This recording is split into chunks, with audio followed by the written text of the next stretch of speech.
وَلَا تُقَاتِلُوهُمْ عِنْدَ الْمَسْجِدِ الْحَرَامِ حَتَّى يُقَاتِلُوكُمْ فِيهِ، اور ان سے قتال نہ کرو مسجد حرام کے قریب، یعنی وہ جو حرم کا علاقہ کہلاتا ہے، اے مسلمانوں اس میں قتال نہ کرنا، حتیٰ یقاتلوکم فیہ، یہاں تک کہ وہ خود تم سے اس جگہ پر قتال کرے۔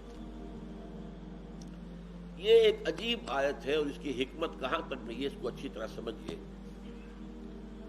حضور صلی اللہ علیہ وسلم اگر جو آپ نے آغاز کیا تھا، ہدف تو تھا قریش، مکہ مکرمہ، شرک کے مرکز کو ختم کر کے توحید کا مرکز بحال کرنا اس کو، لیکن آپ نے قافلوں پہ حملے کیے اور دوسرے اقدامات اٹھائے، مکے پہ حملہ نہیں کیا۔ کیوں؟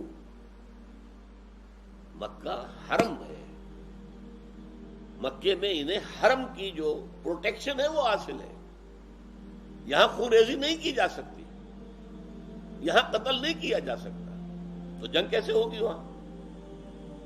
لہذا میں اسے کہا کرتا ہوں کہ سانپ اگر بل میں گھسا بیٹھا ہے، آپ اسے مارنا چاہتے ہیں تو پہلے آپ کو کچھ جتن کرنا پڑے گا کہ وہ بل سے نکلے۔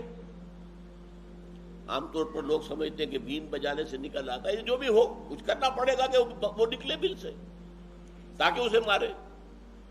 یہ ساری کارروائی اس لیے تھی کہ قریش بل سے نکلے،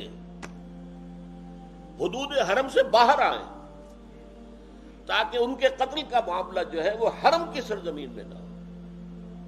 ہاں آئیں، بدر کی وادی میں آئیں، اور پھر ان کا قلع قمع کیا جائے، پھر ان کے سارے چوٹی کے سردار ہلاک کیے جائیں، ان کے 70 بڑے بڑے لوگ مارے جائیں، 70 قیدی بنا لیے جائیں۔